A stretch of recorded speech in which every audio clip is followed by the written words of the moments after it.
I'm approaching the ripe age of 26. At this point in my life, I'm basically a boomer. I've already got one foot in the grave. With that being said, I've played a lot of video games during my time on this big floating space turd. I grew up during the historically designated golden era of gaming that I totally did not just make up. You know, PlayStation 2, GameCube, Xbox 360.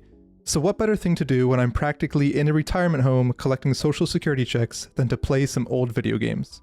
Today, I'm going to be revisiting 7 of my favorite games from my early 2000s childhood and seeing if they still hold up. I'll be giving them a score on a scale from 1 cactus up to 10. The games will be analyzed based on vibes, so the score will at least be more reliable than IGN. And if you're wondering why I chose a cactus as the scoring unit, it's because my channel name is Indigo the Cat, and this is my cat whose name is not Indigo, and he has a really cool cactus scratching post that he likes. So yeah, that is the best I could come up with. Anyways, without further ado, let's get into the first game. Starting off with a classic. The Sly Cooper trilogy was always one of my favorites growing up, so I might be a little biased here. I remember Sly 3 most vividly, but I recall playing the second game a lot when I was really little, so I'd like to think it was my favorite of the series. Loading up the game here, I instantly remember in vivid detail how much I loved the world in this game. The intro section, albeit a little cheesy, is the perfect introduction to all the characters and the setting of the game. I think it may also have been one of my first, realizations in my life. After the brief intro, you're thrown right into the open world. The dark, cel-shaded streets of Paris were always super cool to sneak around pickpocketing guards on or parkouring along the rooftops. Running around collecting the bottles was always really fun as well. Something about that glass shattering sound just activates a singular neuron in my brain. I instantly recalled one of the first missions where you have to infiltrate the nightclub through a wine cellar. I always thought this was a super interesting environment for a video game. I mean, even now these missions are still very enjoyable. Replaying the mission, it's apparent this is a well thought out tutorial mission where the game basically teaches you the combat and stealth mechanics for Sly. I also completely forgot about these slideshow style cutscenes that debrief you on your current mission. It's such a neat way of doing cutscenes that plays well into the noir theme of the game. I collected all of the bottles pretty early on, so when I got to the mission that leads you to the safe, I was able to open it up instantly. I'm not sure if I ever figured this out as a child, since I don't remember getting new power-ups from any source other than the store back in the safe house. As I continued doing missions and having all these memories of playing this game rush back to me, I was beginning to realize that I was terrible at video games. I would constantly fail missions like the ones where you'd have to follow an NPC, or the ones where you'd have to sneak around and pickpocket enemies. Playing this game now, I just breeze right through them. I mean, I guess I am a fully grown adult playing a children's game. After clearing all the missions, I reached the final boss fight against Dimitri. Did you know that, on average, the country of France consumes 4,000 tons of frog legs per year? I know Dimitri is an iguana, but it's still weird imagining a lizard eating frogs. Iguanas are herbivores though, so maybe Dimitri is vegetarian in universe. Anyways, I remember beating this boss a bunch as a child. Like I said, this was for sure one of my most played games, so I must have beat it like a dozen times. I dealt the final blow, rejoicing as I liberated France from the frog-eating iguana, and just like that, I beat the first episode. Or if you're a little kid me, then you just beat the game. Yeah, so it turns out I never actually got past the first episode when I was a child, because everything after episode 1 I have absolutely zero recollection of. I'm not quite sure why, but I guess for one reason or another, little kid me would just get to the last mission and restart the game again. Most likely I probably struggled to beat the boss, so I would just restart the game and play the chapter missions again. Now that I think about it, the only Sly game I know I for sure completed is Sly 3. I can actually recall more than just a single episode from that game, and even remember the final boss being in Sly's family heirloom vault or something along those lines. So I decided to do this game justice and fully beat it. It's a great game, honestly. The cel-shaded art style is timeless, the environments are varied. I love the stealth parkour take on the 3D platformer genre. I feel like it's something you hardly ever see. One pattern I noticed is that each chapter introduces exactly one new parkour mechanic, which is a nice touch that makes the platforming interesting throughout the entire experience. Also, I never thought about it too hard until now, but the writing and voice acting is surprisingly good for a kid's game. Some of the cutscenes and menus certainly feel like dated relics from the 2000s, although I did play the PS2 version. There is an HD upgrade to the original trilogy for PS3 and the PS Vita that might make some of the more dated aspects look better, but I wouldn't know. Overall though, the story, art style, and gameplay hold up great even to this day. I really enjoyed actually beating the game in my adulthood. The game certainly gets kinda challenging at some later points, and some points make me feel like I'm in an insane asylum,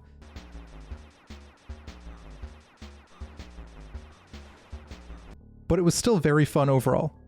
I give Sly 2 8 out of 10 cactus.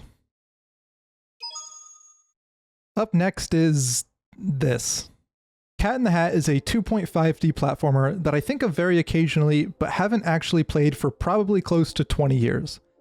This game is actually based on the critically acclaimed live-action movie, not the book, if that's any indicator of what's to come. I remember liking this game as a kid, but my expectations are pretty low right now, so let's just start it up. What the fuck? So the plot of this game is apparently the neighbor broke into the house and is stealing magic from the household items that have come to life.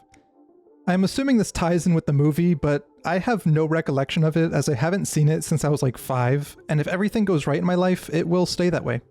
I stood stunlocked for a few minutes by the insane animations, voice lines, and uncanny pixelated faces before finally jumping into the first level. Do you want to enter this level? No, not really. So I started playing and, oh my god, the cat's face is reflected off the fishbowl. So this first level is basically just a tutorial consisting of Mr. One Fish Two Fish insulting you the entire time for not knowing the controls already, which is pretty ballsy considering, you know, I'm a cat. While the cat chooses not to just eat the goldfish, he does clap back with his own insults, some of which are actually kind of funny. I bet you swim backwards around the bowl just to make your life interesting. I continue on with the level, making sure to collect everything on the way and fully clear it. Once I emerge back into the fever dream that is the house, I quickly made my way to the next level to preserve as many brain cells as possible. I beat the first few stages before getting to the first boss fight of the game, and it's probably just as strange as you would have expected. While it wasn't too difficult, it has a sort of last stand mechanic that if you fail, you have to redo the entire third phase, which is pretty annoying. Despite that, I beat it in about 5 minutes and unlocked the next set of levels of the game. I'm actually not sure how far I made it in this game as a kid, but so far everything I've done has been very familiar. I breezed through most of the levels in the second set. I became increasingly numb to the constant shedding of brain cells and started to instead become quite bored. At the start of the game, the first few stages constantly introduced new mechanics that kept the game fresh, but at this point it was just the same platforming over and over. Additionally, most of the level design at this point consisted of having to run back and forth just to collect everything. Eventually, I beat the second boss, which just rehashed the mechanics of the first one but changed up some of the moveset. I was about 2/3 of the way through the game, so I was contemplating whether or not to just finish it, but I decided that I had enough. Overall, I'm actually surprised to say that the game isn't terrible. The wacky environments were actually one of the more interesting parts of the game, and the platforming is kind of interesting at first but gets stale pretty quickly. And the art style is certainly a choice. I'll give this game a rating of 5 cactus in the hat out of 10. Am I the only person in the world who has played this game? This is one of those games that I have no idea how I ended up getting as a child. It was never something I saw in the store and begged my parents to get for me, as far as I can recall. In my memory, I just woke up one day and it was just sort of there. Not to mention, this game is rated T. It's probably the first rated T game I can recall playing. That's right, this game has crude humor. I was quite the cool kid.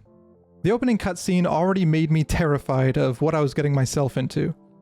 Despite finding amusement from this game as a kid, I'm pretty sure even my undeveloped brain recognized this game was not good. The plot of this game is basically 101 Dalmatians. We play as a dog, Jake, who gets captured by dog catchers, Andre the Giant and Know-It-All Kid from the Polar Express. Our girlfriend dog, Daisy, is also captured. We fall out of the truck and need to collect bones to regain our energy to save our girlfriend. No, I am not taking any medication, but this sure is making me question if I should be. As soon as I loaded into the game, I knew I immediately had to do the one thing I remember my mother hating about this game. I made the dog take a shit. That's right, there's that crude humor. This game has combinations you can input into the D-pad to do different dog stuff. Sit, lie down, beg, and yes, even piss and shit. And don't worry, you can also pick it up and play with it. I may have figured this out as a kid by reading through the physical game manual, as I always had a tendency to flip through those when I was bored. Or maybe just in the pause menu where if you scroll over it clearly states the command, fart or poo. After I'm done reliving that core memory, I set out to collect bones. This game is not really a platformer because the platforming in this game is janky and it sucks. It can more so be described as a sandbox puzzle collect-a-thon game. Not like it matters what genre the game is because it's still bad. Collecting scents, tracking down bones, and discovering clues are all done using the Smell-O-Vision first-person mode. This mode is terrible. The camera is already clunky as is, and this first-person mode is enough to give you motion sickness within just a few minutes. To make matters even worse, the camera controls are also inverted. Despite this, I power on, collecting whatever bones I can find from the starting farm area, and asking myself the same question as Jake. Sometimes I ask myself, is it worth it? I give Grandpa a heart attack, get gaslit, then do some tricks for Grandpa, who only recorded one take of the line "good dog" and reused it. Good dog. Good dog. Good dog. What the fuck is going on in this game? I move on to the suburbs to collect some more bones. The one compliment I will give this game is that I really like the degree of freedom you have. There's numerous areas that you can explore and you really have the agency to do them in whatever order you like. The only thing that really has any semblance of linearity is the dog challenges. This is where you collect certain scents to initiate challenges with other dogs. They have a bone count as well. How else am I supposed to phrase that? If you have more bones than them, it becomes easier to win the challenge against them. Beating them in the challenge lets you play as that dog, which is necessary to complete some of the quests and puzzles for more bones. It's kind of cool, actually. Oh, and I forgot that you could do this, but you can pick up cats and shake all of their fur off. As a cat family, my mother did not find this very funny either. I played this game for a bit, but it gets very repetitive very quickly. After a while, it feels like banging your head against a cash register. Once you get enough bones, you can face off with the dog catcher's Doberman, and if you beat it, you unlock the ability to take the train to the next zone. This at the very least changes up the environment, but you're still running around doing the same things. After getting a little into the snowy zone, I called it quits. However, I remember that this game's ending is absolutely insane, so I went ahead and looked up some gameplay on YouTube. When you board the train the first time, the main antagonist gets revealed to you. This lady in pink, called Miss Peaches, is the owner of a cat food company and is in charge of the mass dog nappings. Remember when I said that the plot is basically 101 Dalmatians? Well, it turns out she's stealing dogs to turn them into canned cat food. In the final mission of the game, you infiltrate her factory, save your girlfriend, and turn Miss Peaches into cat food. Yes, you heard me correctly. You literally brutally slaughter the main antagonist in an innocent, albeit raunchy, children's game about dogs. I'd say that surprisingly dark ending is worthy of a few points. Dog's Life gets 3 out of 10 Dogtus. The next game on the list is one that most of you are probably familiar with.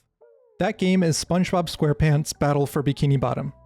This is the only game on this list that I've replayed in my adulthood. Now, I actually played the rehydrated remake that came out a few years ago, which I really enjoyed. I haven't played the original since at least my teen years. So right now I will be revisiting the PS2 version to see if the original game still holds up. The story is pretty straightforward. Plankton is trying to steal the Krabby Patty formula again, creates robots that don't obey him and invade Bikini Bottom, and SpongeBob and Patrick think they caused it by the game they were playing and are now trying to fix it. The writing is actually really good. It feels like you're playing through one big SpongeBob SquarePants special. Upon starting the game, it's difficult not to compare it to the remake. Graphically, it definitely looks old. Like milk that got pushed to the back of the fridge and you forgot about old. Aside from the graphical fidelity though, the art style is much different. The remake is very colorful and vibrant, whereas this is more washed out and, dare I even say, kind of gritty? And I don't hate that. In fact, I kind of prefer the somewhat grittier art style of the original. Starting with the tutorial, we are first presented with inverted camera controls. After accepting this fate, I collect the spatula and Patrick's poop sock and leave the tutorial area. I walk around, collect some items, and talk to the residents of Bikini Bottom. One thing I love is that all the characters use their original voice actors from the show. Well, all except Mr. Krabs. Apparently Clancy Brown wasn't available to record voice lines when this game was being made, so they replaced him with someone else who sounds terrible. No more Krusty Krab. No more Krusty Krab means no more fry cooking for you. I will say it was kind of disappointing that they didn't try to re-record his lines for the remake, but that's a topic for another time. After making the rounds, I head to the first level of the game. I'll be honest, I really don't have much to say. This game is just so fun. The movement and combat is fluid, perhaps one of the best of any 3D platformer. The levels are detailed, full of little Easter eggs and references to the show, and provides plenty of nooks and crannies to explore. The game is consistently introducing new mechanics and enemies, and the enemy introduction cutscenes are so damn cool. The game also has a really good balance of platforming sections and combat sections. This is only the first stage, but this trend persists throughout the entire game. There's even sections of earlier stages that you have to come back to once you get the required abilities later in the game to be able to fully explore and collect everything. It's just so well thought out and full of nostalgia, not just of the game, but of Spongebob in general. Anyways, I beat the first boss, finish the level, give Patrick his lost poop socks, and head to downtown Bikini Bottom. Here you are introduced to playing as Sandy, which was always my favorite character to play as. Her ability to fly around with her lasso and swing between tether points was always a fun platforming mechanic, especially in a level like this where you feel like you're scaling the rooftops. Aside from that, there is again not really much to say. I could honestly make a whole deep dive into this game, but this video is supposed to be concise and entertaining, and I am struggling to make a bit out of it. You'll have to open this door from the in. I literally just came from there. Take your meds, Bubble Buddy. So I finish collecting the spatulas in this level and go on to fight the first major boss of the game. The bosses were always really cool. As a kid, their designs were also pretty scary. They all have interesting arenas and unique mechanics, and while they're not too difficult, they all are just very stylish. After beating the boss, I get my new ability and proceed to the new hub area. I collect the overworld spatula and underwear upgrade, clear Sandy's treehouse, which I always found disturbing because SpongeBob looks absolutely terrifying, and decided to play a few more levels. Rock Bottom was always one of my favorites, as you don't get to see it too often outside of like the one SpongeBob episode, so being able to finally explore it was always really cool to me. It was always so eerie and introduced one of the scariest enemies in the game. This sleepy robot will wake up and obliterate you if you run in its light cone, so you either need to sneak up on it or destroy it from outside of the cone. I don't know what it is about them, but they always terrified me as a kid. The level design itself is one of the best, especially this Mission Impossible style platforming section, and of course, who can forget the Easter egg to the actual Rock Bottom episode. The Murmur is another very memorable stage. I mainly remember this massive mousetrap puzzle that was pretty cool but always gave me trouble when I was younger. Yeah, this shit sucks. You have to follow the ball along the track and hit these different contraptions on time to keep the ball moving. Sounds easy, right? Tell that to this stupid fucking platform. The second to last obstacle is this physics-based tilting platform that you have to navigate the ball with, and it is really finicky. If you mess up at any point, you have to start all the way back at the beginning with the ball, which means hitting every contraption again and watching this stupid spoon cutscene that wastes so much time. I was stuck here for 15 minutes and failed approximately 16 times. Anyways, I also fought the mini-boss in the Murmur because I wanted to. I actually remember this taking me quite a while to figure out the mechanic for when I was younger, even though it's pretty obvious now. Even though I was enjoying the game, I decided to stop playing at this point since I did play the entirety of the remake not too long ago. Unfortunately, that means I didn't make it to hands down my favorite level, SpongeBob's Dream. But if for some reason you haven't played this game or its remake, it may be worth experiencing that yourself. Overall though, I really like this game. The gameplay is no different from the remake, which is a good thing. Even back in 2003, it offered fluid movement and interesting level design that really made me feel like I was exploring Bikini Bottom. It was a dream come true for little kid me, just as the remake was a dream come true for adult me. Stacked up against other 3D platformers, it definitely plays it safe. Even then, this is probably my favorite 3D platformer ever. I'll give it 8.5 out of 10 sea cactus. While still sticking to the theme of the last game, let's move on to a game that you may not be familiar with. SpongeBob SquarePants Revenge of the Flying Dutchman. I'll be honest, I remember very little about this game. All I remember is it was somewhat of a collectathon type game, and it was my least played of my childhood SpongeBob games. So since I don't really remember much, let's just get right into playing it and see what it's all about. Oh. After rolling around in SpongeBob's house for a bit, I make sure to use the bathroom before heading out. And there it is. There's the game. The game just kind of throws you into this open world, has you running around collecting stuff without giving you a reason, and that's pretty much it. I collect everything in the 2 zones I have access to, where it then throws me into a minigame. It's asking me to solve a puzzle in this fever dream of Patrick running around screaming and cop cars driving by. I might as well throw on some Subway Surfers gameplay while solving this puzzle as well. I end up finishing the puzzle, and the game once again just throws me somewhere wearing a new costume with no indication of what to do or what is going on. Apparently, the costume allows me to track treasure, which ends up being the Flying Dutchman's poop sock this time. After a couple of cutscenes, I'm now at downtown Bikini Bottom delivering Krabby Patties and collecting more stuff and beating up people on the streets. Surprisingly, this game actually has the original voice actor for Mr. Krabs. I'm talking about food delivery. I finish up everything in downtown, and Mr. Krabs tells me to meet him at the construction site for another delivery job. This seems like it has to violate some OSHA regulations. I deliver more food, collect more stuff, get a new costume, and move on to the next zone. And it's the same thing again. Yeah, I think this is the entire game. 2 out of 10 sea cactus. On to the next game. Tony Hawk Pro Skater 4 is the only game I have played in this series. I don't know how it compares to the first 3, but I really liked this game. Skating around open maps and completing missions was always really fun. I remember there being some really cool maps to skate around as well, like a zoo and Alcatraz. I think the game even had its own level editor. Why don't we start it up and see? This game immediately radiates nostalgia with its banger 90s soundtrack blasting in the menus that can't be played for obvious copyright reasons. Upon starting a new career, I realized that I'm really bad at this game. This game doesn't really tell you anything when you start out. You're just let free to go talk to NPCs and do missions that sometimes give you instructions on what to do. All of the basic controls, though, are nowhere to be found. Aerial tricks can be found deep in the options menu, but I was not able to find stuff like how to grind or do a manual. Luckily, I do own the physical game booklet that has all of that information. I can't believe this game is making me read. After reading the controls and going through a brief adjustment period, I began to somewhat get a hang of things, at least enough to start completing missions. As I played more, I started to remember what I loved so much about this game. All these little nooks and crannies you can access by doing certain actions were always really cool. It adds an element of exploration to an otherwise unassuming skating game, and I really like it.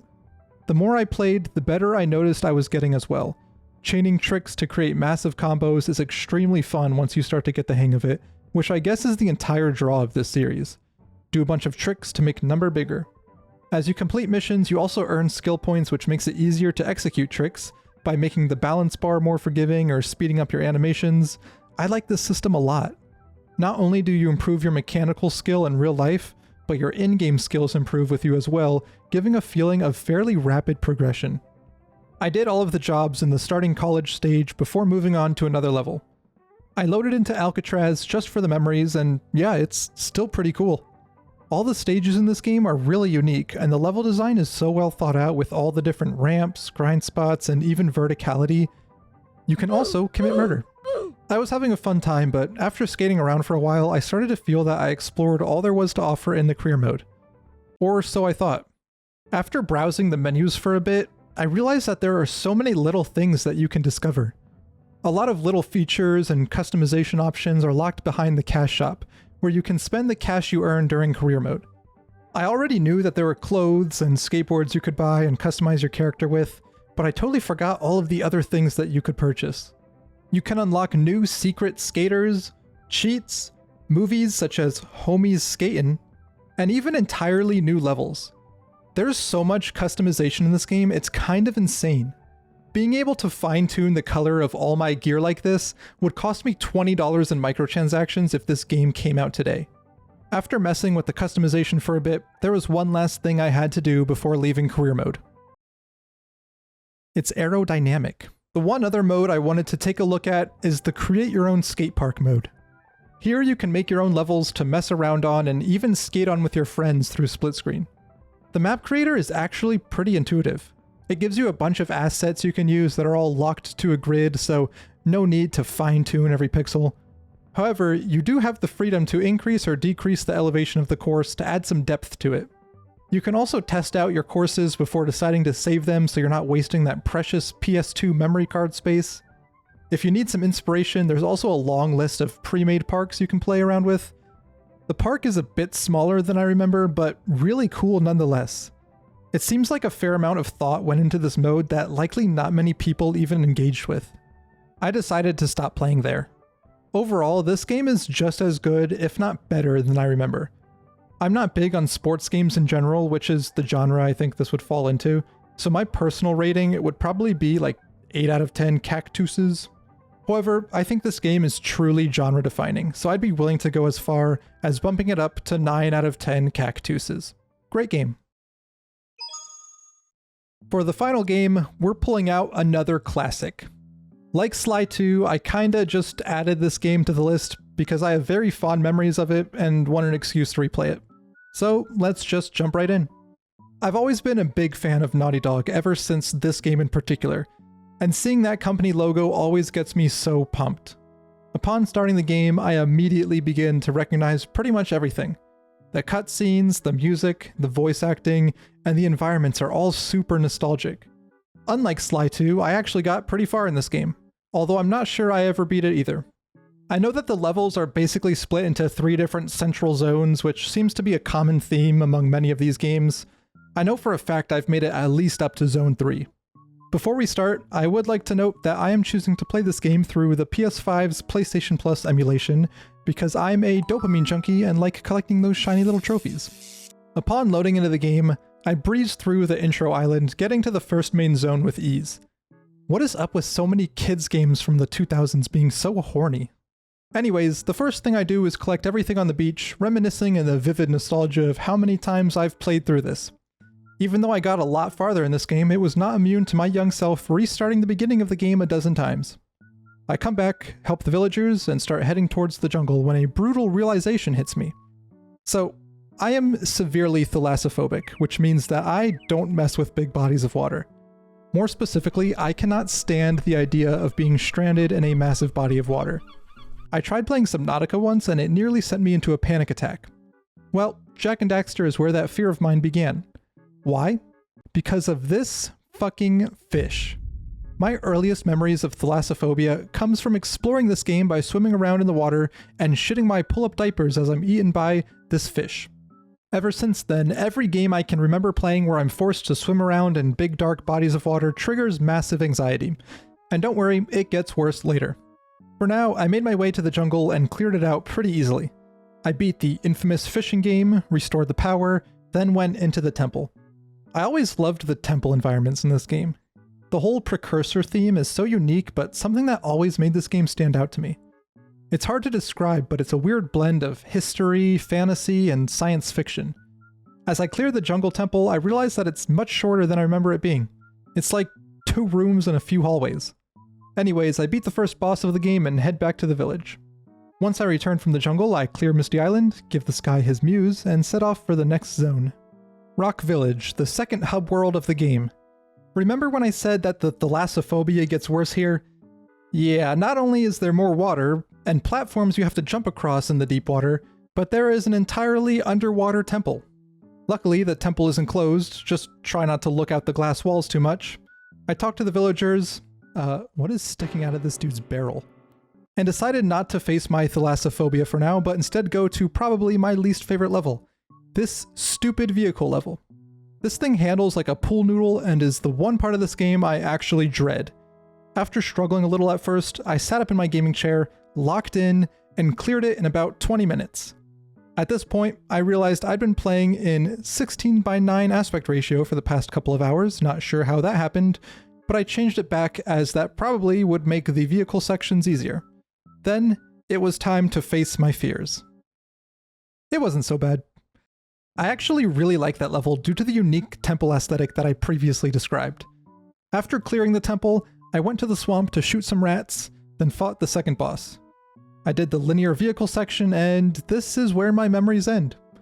Like I've stated, I made it up to the third hub area and I do recognize it, but I don't recall any of the associated stages. Playing these stages for the first time is a real experience. If I could travel back in time, I would tell my young self that, first, the cat didn't actually run away, and second, go finish Jak and Daxter. There's only 2 levels in this third hub, but they're both much larger than any of the previous levels. They're pretty challenging and very fun to explore. Some of the environments also kind of blew me away despite this game being over 20 years old. I clear both levels and move on to the final stage. Experiencing this final stage for the first time was an experience.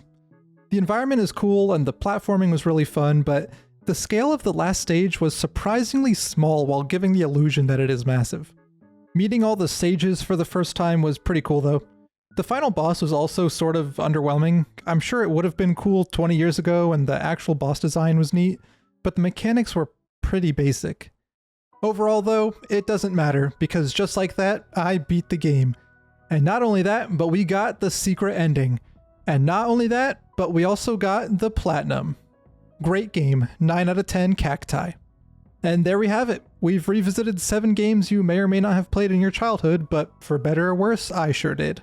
Oh, and would you look at that, I finally used the proper plural for cactus. I sure hope that bit didn't get annoying.